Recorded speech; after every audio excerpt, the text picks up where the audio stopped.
Sejam bem-vindos a mais um vídeo da série Resgate a Sã Doutrina. Nesse vídeo eu vou quebrar um pouco a sequência que eu estou construindo aqui. Eu não, né? Que o Espírito está construindo dentro dessa lógica da Sã Doutrina que eu estou resgatando, quebrando todos os paradigmas e doutrinas confusas que o ser humano colocou no mundo nos últimos 2000 anos. Mas eu vou quebrar um pouco esse vídeo diante de tudo que tem acontecido, que eu tenho visto tanto nas redes sociais quanto no comportamento das pessoas, que é por meio desse movimento que tem acontecido de desigrejados, que foi denominado como desigrejados, né? Muitos têm dito que isso é coisa do demônio, que isso é rebeldia, enfim, que isso é pessoas que não querem cumprir com o dízimo, com os dízimos e as ofertas. Mas eu quero começar com um texto básico aqui e nós vamos fazer uma breve análise da história para vocês compreenderem se de fato o que está acontecendo é bíblico e por, por vontade do Senhor ou por vontade dos homens, tá? Ordenarei ao norte, dá, e ao sul não retenhas. Trazei hoje meus filhos distantes e todas as minhas filhas das extremidades da terra, todo o que é chamado pelo meu nome, que criei para minha própria glória e alegria, e aos quais dei forma. Fazei sair o povo que tem olhos, mas não consegue enxergar, e os que têm ouvidos, mas perderam a capacidade de escutar. Bom, com esse texto de Isaías aqui, a gente já pode partir dele do Evangelho até os dias de hoje. Vejam bem, desde Jesus, a maior missão dele, veja bem, eu não quero tratar aqui da polêmica se o nome dele é Jesus, Yeshua ou Joshua, enfim, não interessa. O que interessa, o nome em si, o que interessa é o grande feito. Por exemplo, meu nome é Elder, mas tem vários Elders. Então, o que vai diferenciar um do outro é o feito de cada um. É o que cada um realizou, a obra de cada um na sua vida que vai diferenciar quem é quem. Não é o nome em si, mas o que está por trás do nome. Então, olha só, o que Cristo fez, já logo no início, foi chamar essas pessoas que foram criadas para a própria glória e alegria do Pai. Então, ele fez isso chamando as pessoas primeiro dentro do judaísmo. Os primeiros a serem chamados foram os judeus, certo? Os primeiros foram do povo dele. E isso causou muitos problemas.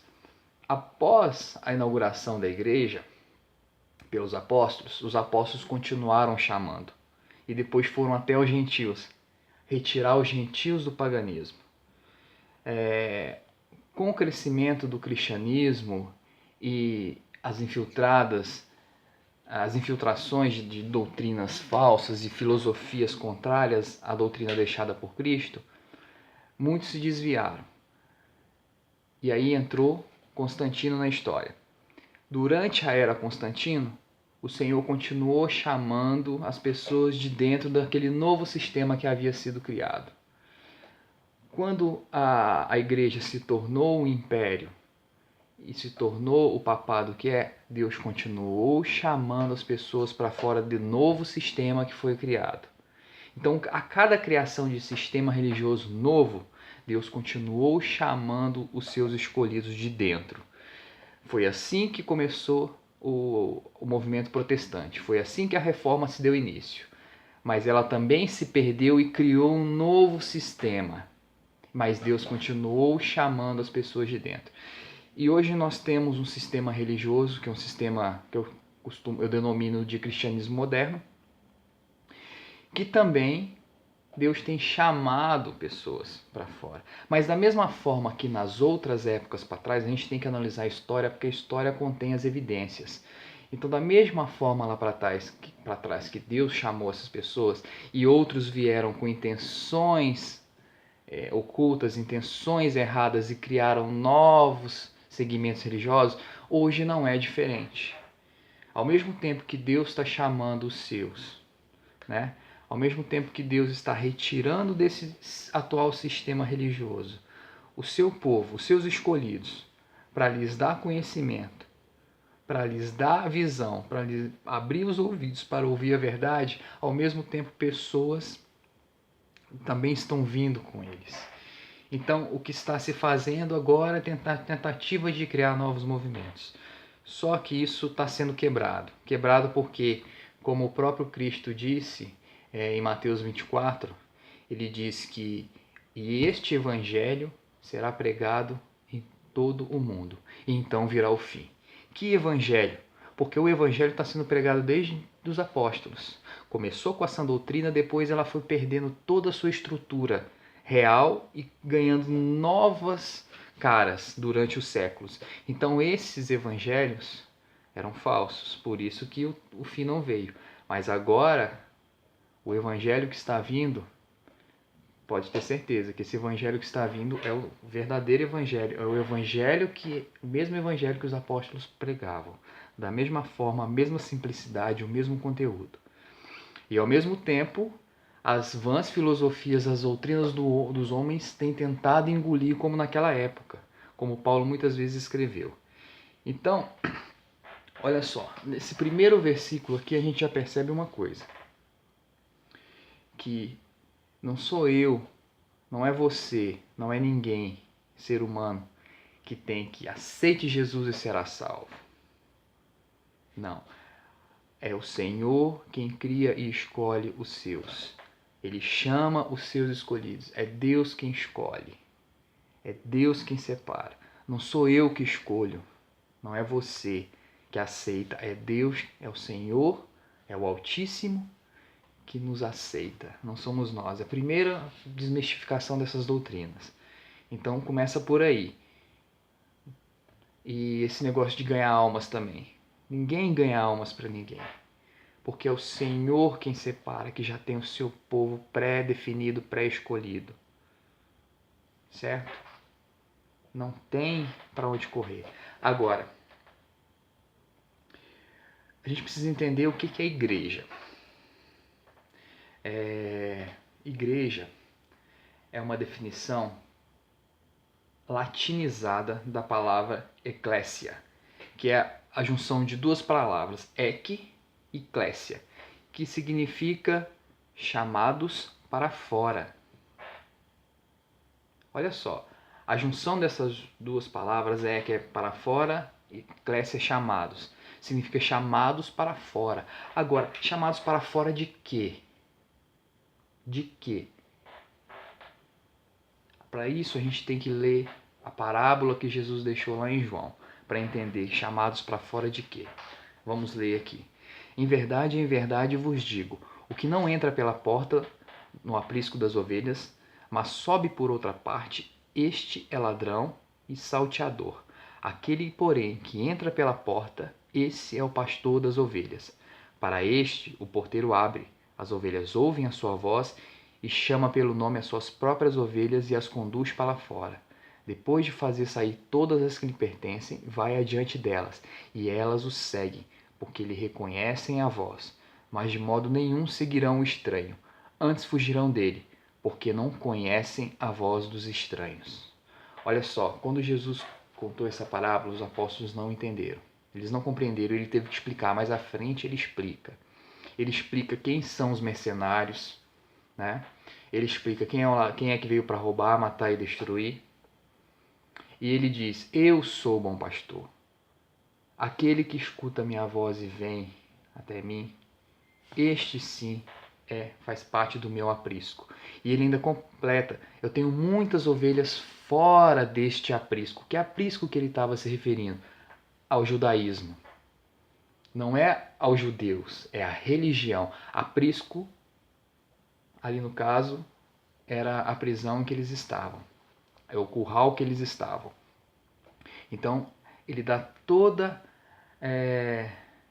essa explicação. Mas a doutrina dos homens, ela veio e confundiu tudo isso durante séculos. As igrejas perverteram totalmente esse texto e criaram uma nova explicação, uma filosofia em cima disso aqui.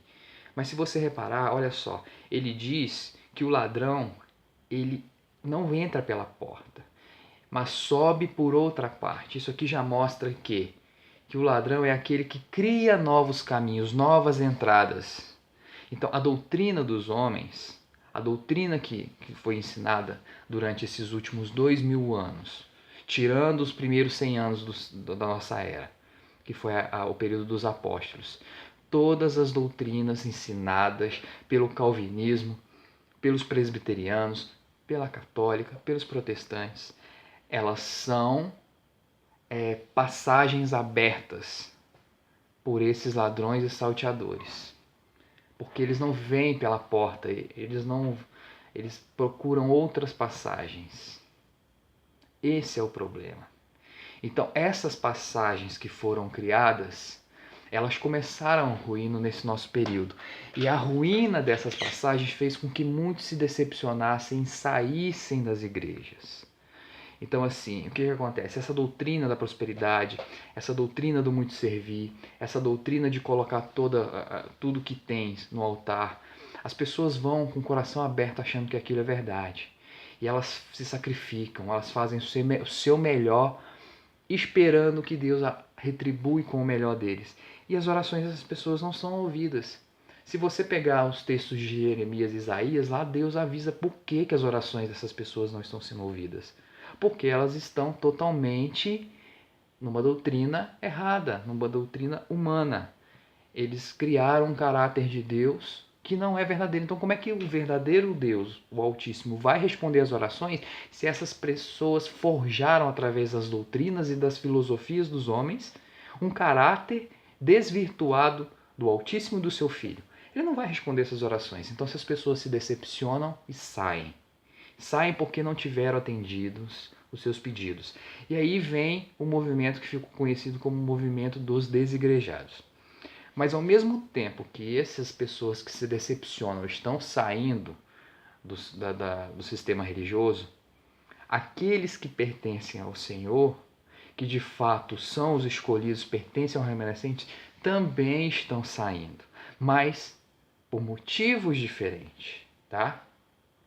É isso que precisa ser diferenciado a partir de aqui. Nós precisamos compreender então aqui agora. Quem estão saindo por decepção pessoal, porque se decepcionou com pastores e líderes, e aqueles que estão saindo porque foram injustiçados de certa forma e tiveram obrigatoriamente que sair das igrejas em que estavam. Foram convidados a sair, não pela liderança, mas pela pressão que sofreram lá dentro, pela perseguição que sofreram. Entendeu? Por serem colocados na margem da sociedade da igreja. E aí eles sim foram impelidos a sair, porque eles se sentiram que estavam, não que estavam incomodando, eles estavam sentindo que estavam incomodando aquelas pessoas. Eles se sentiram assim, eu não tenho que estar aqui, eu sou o pior dos piores pecadores, então eu não posso estar aqui. E se retiraram, tá? E olha só o que Paulo era um grande estudioso dos profetas. Um dos apóstolos que mais estudou Isaías e Jeremias, e todas as cartas dele são fundamentadas e baseadas nesses profetas. Olha o que ele fala. Relativamente a Israel, dele clama Isaías: ainda que o número dos filhos de Israel seja como a areia do mar, o remanescente é que será salvo. Então, em todas as épocas dos séculos que vieram, Deus sempre teve o seu remanescente.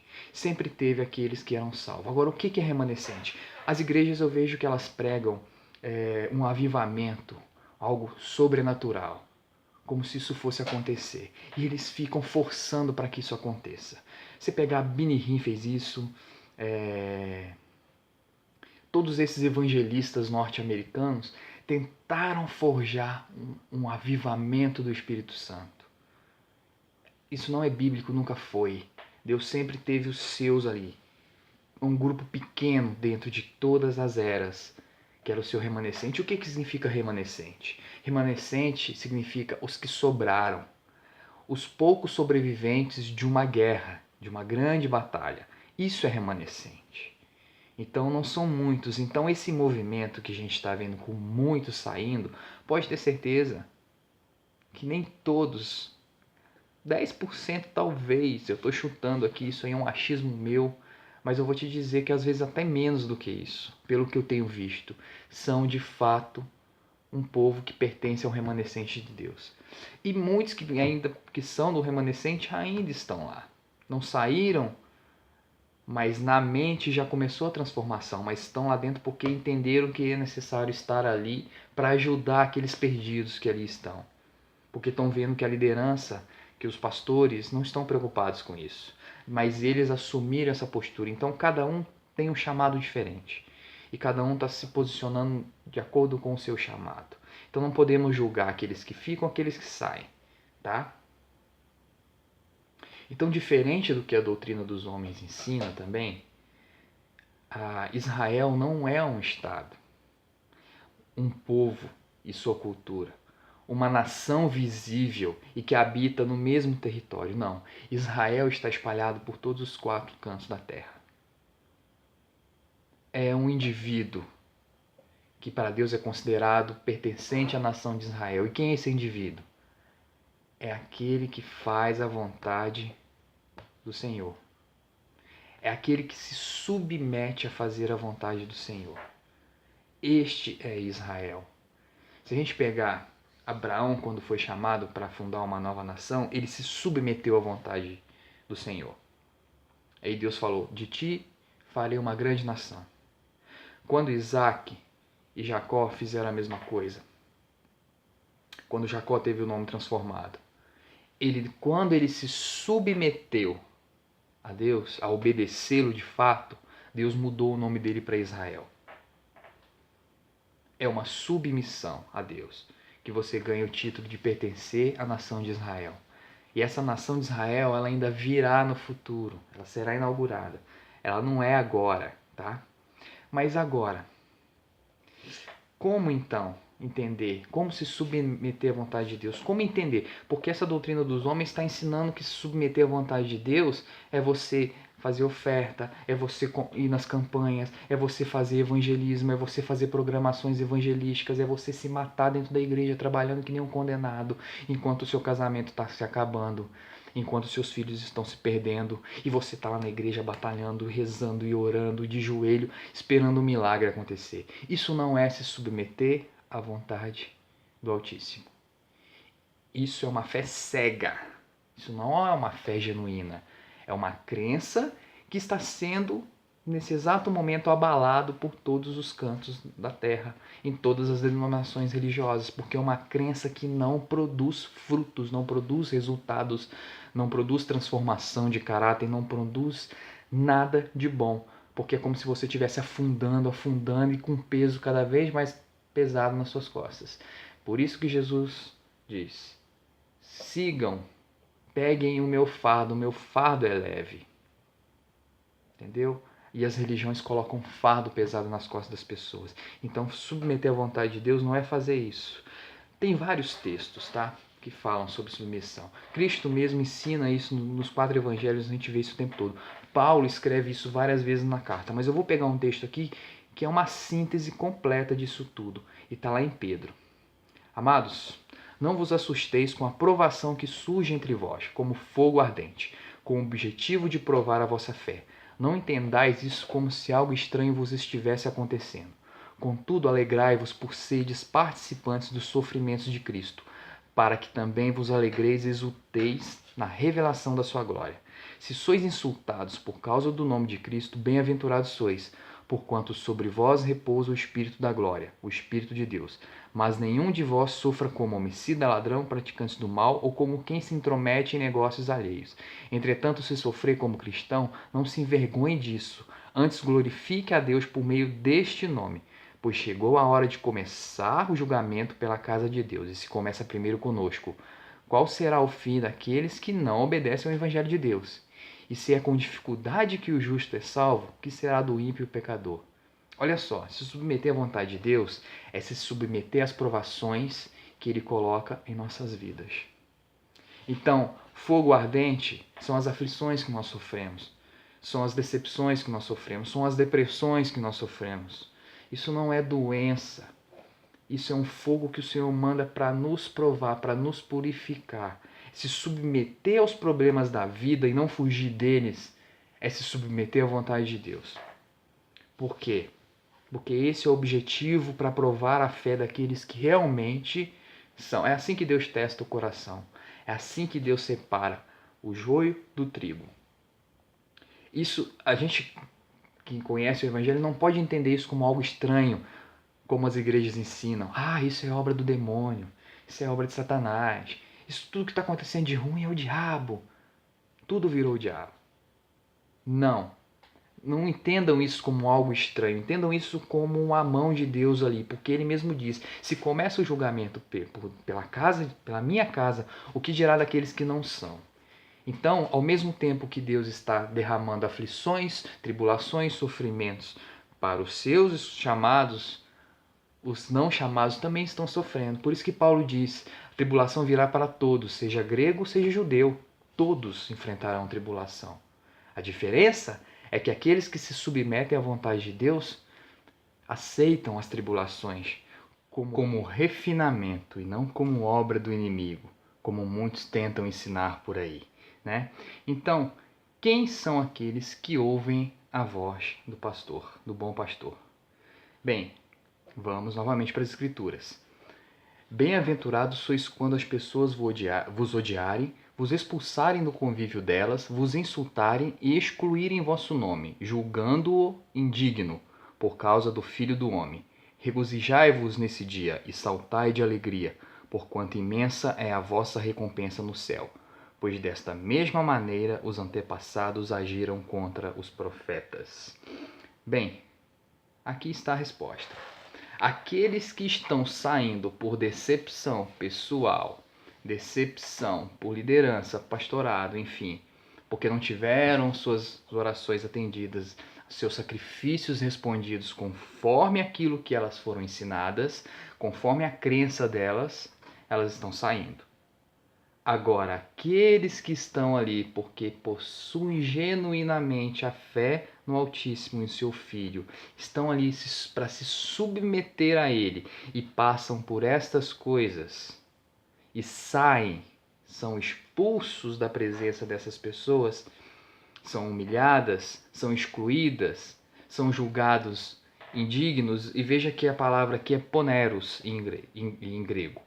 E poneros significa, traduzindo de forma ampla e contextual, poneros significa cheio de labores, aborrecimentos, fadigas, pressionados pelos labores, algo que traz trabalho árduo, aborrecimento em um tempo cheio de perigo à fidelidade, aquilo que causa dor e problema. Então veja só, se você é julgado pela sua liderança numa igreja, por ser uma pessoa que traz problemas, que traz trabalho, que traz aborrecimento para eles, uma pessoa cheia de perigos e a fidelidade que eles ensinam, alguém que causa dor e problema, se você está sendo tratado dessa forma e você se mantém fiel a Cristo, ao Pai, então você está sofrendo essas coisas por causa do Filho do Homem. Porque lembra o que eu acabei de falar aqui em cima, o que Pedro cita, que nós passaremos por dificuldades, nós seremos provados, nós seremos testados. E isso vai acarretar muitos problemas, muitas fadigas em nossas costas, muitos aborrecimentos. E se as pessoas ali elas querem passar uma imagem de que está tudo bem e chega alguém problemático ali, que está procurando ajuda, procurando entender o que está acontecendo, está perdido, está se pegando porrada de todo lado, a sua crença está sendo abalada, mas a sua fé no Altíssimo não. E a liderança vem e fala, opa, esse cara aqui é problemático, exclui ele, deixa ele de lado porque ele está trazendo problema para a nossa doutrina. Se você é excluído por causa disso, pode ter certeza, você faz parte do remanescente do Altíssimo. E fique feliz por isso, regozije-se, porque bem-aventurado você é quando as pessoas te odiarem e te rejeitarem, te expulsarem do convívio delas por causa destas coisas. E riscarem o seu nome do hall de membros deles. Tá? Não se sinta, eu sou a pior das pessoas, não. Se sinta como privilegiada do chamado. Mas agora, isso só é o começo, porque você vai cair agora na cova dos leões, onde você pode ser engolido por qualquer vento de doutrina. Se você não firmar agora na verdadeira fé, você vai cair em outra crença. Você vai ser enredado por outras doutrinas. Entendam isso. Então é isso que nós vamos falar agora, desses perigos desses movimentos. Bom, é bem verdade que a palavra afirma que quando o Senhor se levantar de seu trono para julgar as nações, elas serão dispersas, os povos serão dispersos por todas as nações. E isso não é diferente dentro das instituições religiosas. O caos gerado em todo o mundo, seja ele financeiro, seja ele ideológico, seja ele político, enfim, todo o caos que está sendo gerado está, sim, espalhando as pessoas por entre as nações. E esse espalhar também está acontecendo dentro das instituições. Então, ao tempo que o Senhor está chamando os seus para fora desse meio, o caos também está espalhando aqueles que não pertencem ao Senhor. Então, com isso, nascem movimentos como os da atualidade, que ficou denominado como o movimento dos desigrejados. E esse movimento tem trazido caos e confusão doutrinário, piores do que o que o cristianismo trouxe durante os séculos. Porque ele não vem trazendo a sã doutrina pregada por Cristo e os apóstolos. Ele vem trazendo uma filosofia humana. Ele vem trazendo termos, resgatando, na verdade, aquilo que já era discutido lá no primeiro século, com relação ao nome, com relação à vinda do Senhor ou não, como Paulo mesmo muitas vezes fala. Não deixe-vos enganar pelos que estão dizendo que o Senhor já voltou. Ele não voltou. Primeiramente, é necessário que aconteça essas coisas que eu já tenho conversado com vocês. Então, isso está descrito lá em 1 Tessalonicenses e também em 2 Timóteo. Ele escreve sobre isso, porque já se falava desse tal preterismo que se tem pregado hoje, que todas as coisas já se consumaram. Não se consumaram. E o nome também não é questão de ser importante. Porque o que eu vejo nessas pessoas que saíram das instituições e aderiram a esses movimentos, na verdade, eu vejo pessoas arrogantes, pessoas que não têm a menor compaixão, humildade, não transformaram sua mentalidade, seu caráter. Na verdade, trouxeram toda aquela bagagem religiosa e estão fundando novas seitas. Não é diferente. São novos ventos de doutrina. Na verdade, resgatando muita coisa que já era ensinada no tempo dos apóstolos, tá? Então, assim, muitos estão denominando esse movimento como um sinal da grande apostasia. Só que veja bem, segundo as Escrituras, a apostasia ela já aconteceu. Nós já nascemos no mundo apóstata, numa ideologia apóstata. Tá? Ela aconteceu lá atrás e você precisa analisar a história do cristianismo, a história do mundo moderno para conseguir compreender. Porque quando Paulo diz lá em 2 Timóteo 3 que era necessário haver apostasia e que o sinal dessa apostasia é que os homens iriam proibir casamentos e certos alimentos. Então, se você perceber, analisar, o casamento ele já foi proibido. Primeiro proibido pela Igreja Romana, dos seus padres e sacerdotes se casarem. Agora ele é proibido pelos evangélicos. Você não pode casar com quem professa uma fé diferente que a sua. Você não pode casar com outros a não ser dentro da sua própria religião. E a proibição de alimentos. A Igreja Romana também proibiu alimentos, consumo de alimentos em determinadas festas e determinadas épocas do ano, como por exemplo na Quaresma, na Páscoa. E muitas instituições adotam isso, essa proibição de alimentos. Veja, a liberdade promovida por aqueles que estão em Cristo independe destas coisas. A liberdade que Cristo nos dá autonomia através do seu Espírito de tomar as decisões do que devemos ou não fazer. Não é uma regra imposta. Então, quando se existe esse engessamento, essa cauterização, como Paulo mesmo diz, isso é mais do que evidências comprovadas de que a apostasia já ocorreu. Na verdade, eu vou falar isso em outro vídeo, não nesse, mas o homem de Deus que Paulo relata não existe mais, porque é raro você ver alguém que maneja com prudência a palavra. O que existe são homens do pecado. Diferente do que a doutrina ensina, homens do pecado não é um homem só, um líder que vai surgir, um homem do pecado, não. Da mesma definição que ele dá para homem de Deus, ele dá para homem do pecado. Mas isso a gente vai ver em outro vídeo, tá? Então o que tem acontecido é isso.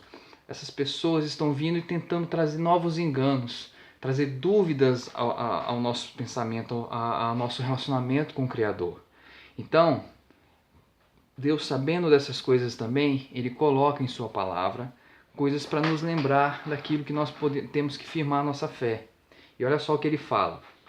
Lembrai-vos dos primeiros dias em que, depois de serdes iluminados, suportastes uma grande provação e sofrimentos. Algumas vezes fostes expostos ao público como espetáculo de humilhações e perseguições, e outras vezes vos associastes aos que da mesma forma foram ofendidos. Porque não somente vos compadeceste dos encarcerados, como também recebeste como alegria o confisco dos vossos próprios bens, pois estáveis convictos de possuídes bens muito superiores e que duram para sempre. Portanto, não abandoneis a vossa confiança, pois nela há grandioso galardão. Em verdade vos afirmo que necessitais de perseverança, a fim de que, havendo cumprido a vontade de Deus, alcanceis plenamente o que Ele prometeu.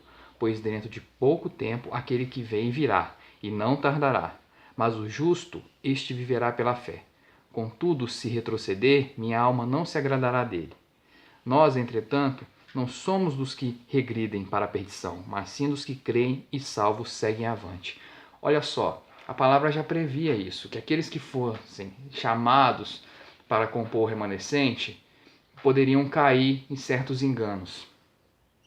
Então, o que a palavra diz? Para nos lembrarmos daquele período em que fomos iluminados, daquele período em que nossos olhos foram abertos, em que nós passamos por provações e sofrimentos, em que nós fomos expostos ao público como espetáculo, onde quando nós fomos humilhados, perseguidos de certa forma, por não abrir mão da fé, por não aceitar que as pessoas apontassem o dedo e falassem: isso é pecado, vocês estão em pecado, como Jó foi acusado muitas vezes pelos seus próprios amigos. Então, para que nós lembrássemos destas coisas e lembrássemos que nós fomos associados às pessoas e mais, ele diz aqui para que nós também possamos ser compadecer dos que continuam encarcerados. Então, assim, nós não devemos julgar aqueles que estão lá dentro sofrendo, presos, amarrados pelo jugo religioso e sofrendo. Nós não devemos acusá-los ou dizer bem feito. Nós temos que ter o que deles? Compadecer, ter compaixão deles. E ajudá-los da melhor forma para que os olhos dessas pessoas também possam ser abertas. Né? Então, nós precisamos desenvolver isso. E muitos perderam bens valiosos, preciosos, como famílias, casas, negócios, por causa do que Deus fez. E a partir daí, as pessoas começaram a olhar para vocês e dizer: você está em pecado, você está em desobediência. E na verdade, muitas vezes não é. A desobediência é porque não estava seguindo o caminho correto de Deus. Então, quando se deparar com essas coisas, lembrem-se disso aqui. Porque a nossa fé, ela não é estar naquelas crenças do cristianismo e muito menos na crença de um nome ou de uma doutrina que diz que todas as coisas se consumaram, o preterismo, por exemplo, ou de doutrinas que tiram o livro de Apocalipse, tiram as cartas de Paulo, tiram os evangelhos, dizem que os evangelhos não fazem parte do Novo Testamento e sim do Velho, usando versículos isolados do livro de Hebreus para dar essa justificativa. Então não caiam nesses enganos, não caiam nisso. Aqui, nesse versículo que nós lemos de Hebreus, ele afirma qual é a nossa fé. A fé é aquela que nós temos de que aquele que vem virá e ele não tardará. A nossa fé se baseia na ressurreição dos mortos. Assim como Cristo ressuscitou, nossa fé se baseia na ressurreição dos mortos, na restauração dessa terra, onde nós seremos poupados da destruição do velho mundo e nós herdaremos uma nova terra. Essa é a fé, tá?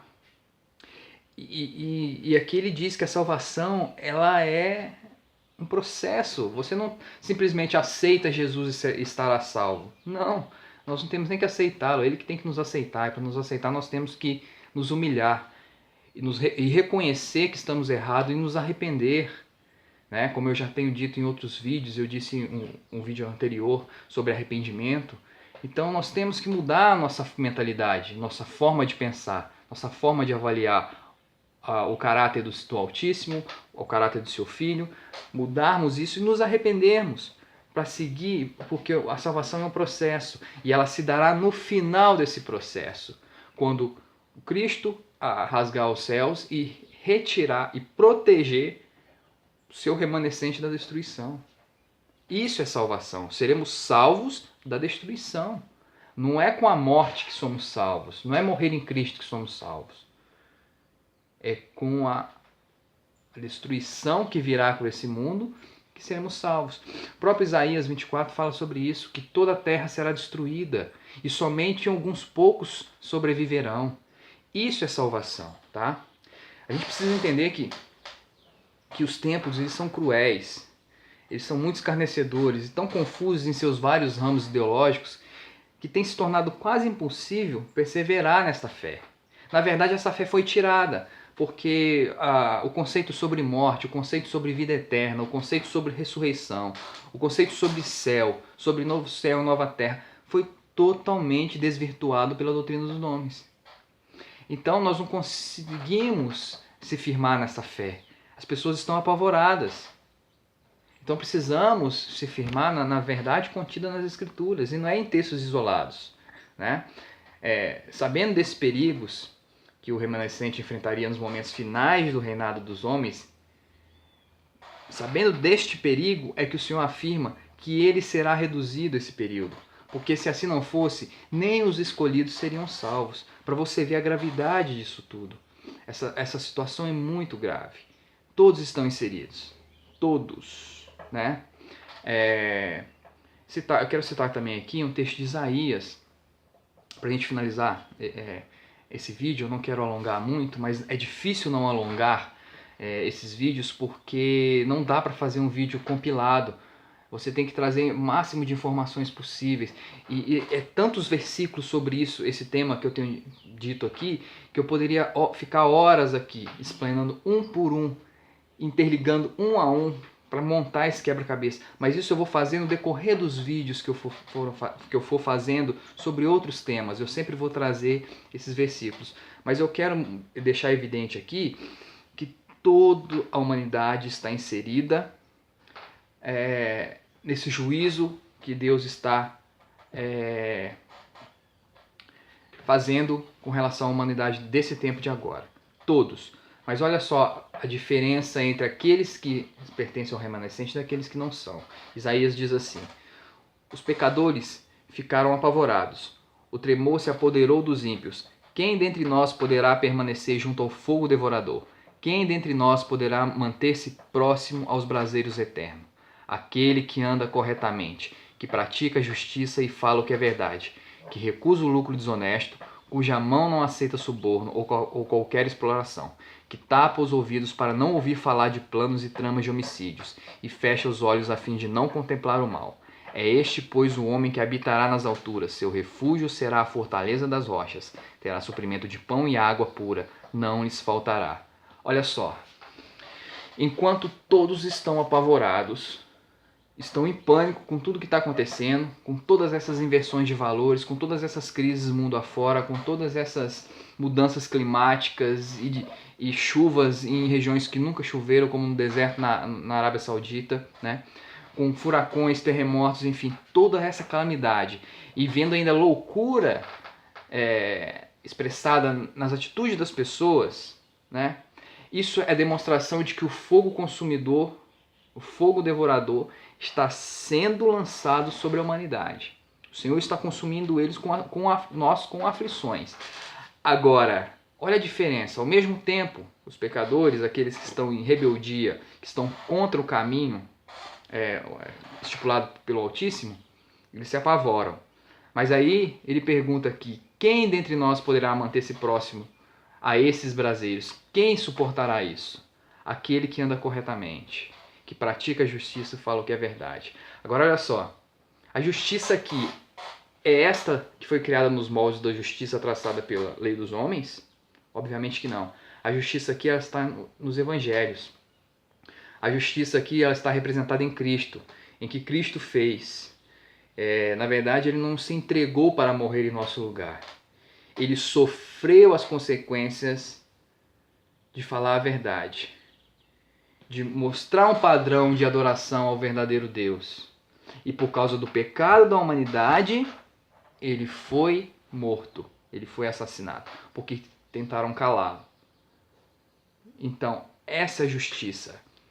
E Deus o ressuscitou. Nós temos que pregar essa justiça, a justiça de Deus, independente da ação dos homens contra Cristo, que pregaram ele no madeiro, porque ele veio tirar toda a religiosidade criada pelo homem, para aproximar o homem do Criador e mostrar que o relacionamento com Deus deveria ser feito em verdade e em espírito, de forma simples, de forma muito simples, sem regras. Ele foi morto por causa disso. Olha a injustiça que cometeram com ele. Então, qual é a justiça? A justiça está na essência do que Cristo fez, na obra feita por Cristo. E falar a verdade aqui, será que é nos moldes definidos pela doutrina dos homens? É óbvio que não. É falar nos moldes definidos pela sã doutrina, pela doutrina deixada por Cristo e espalhada pelos apóstolos, que foi pervertida durante os séculos, tá? Esse lucro desonesto aqui, será que se refere às transações comerciais, individuais, que a gente faz um com os outros, ou políticas públicas, ou se refere à circulação de dinheiro nas denominações em nome de Deus? Enquanto que os membros passam fome e necessidade, suas famílias são destruídas pela crise financeira. Engloba tudo, inclusive isso, tá? Então, essas questões aqui.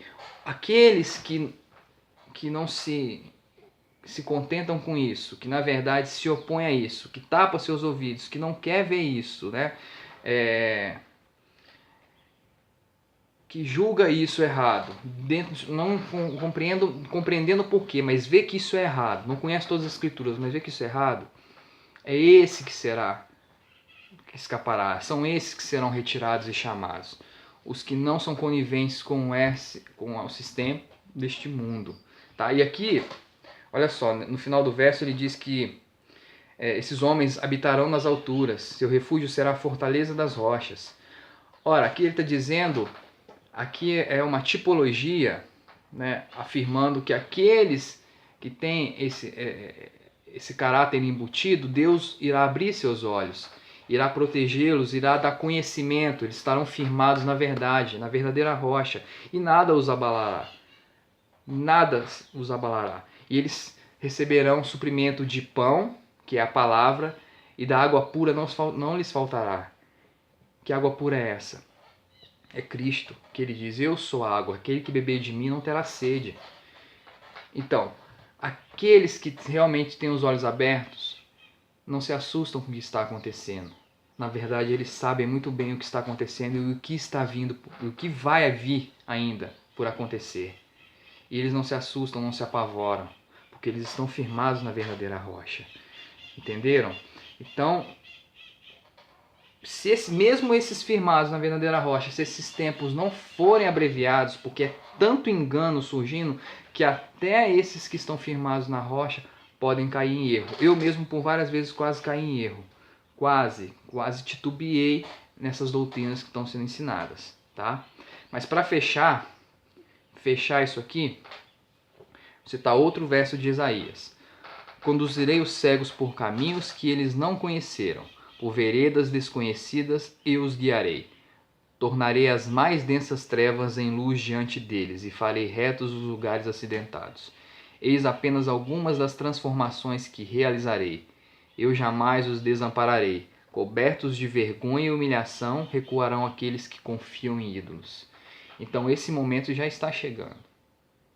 Os cegos já estão sendo conduzidos, mas os cegos que depositaram a sua fé, a sua esperança na verdade, no verdadeiro Cristo e no verdadeiro Deus, que suportaram passar por todas essas chacotas, por toda essa humilhação, por confisco de bens, por separação, por ignorância das pessoas, por serem separados daqueles que consideravam família e entes queridos.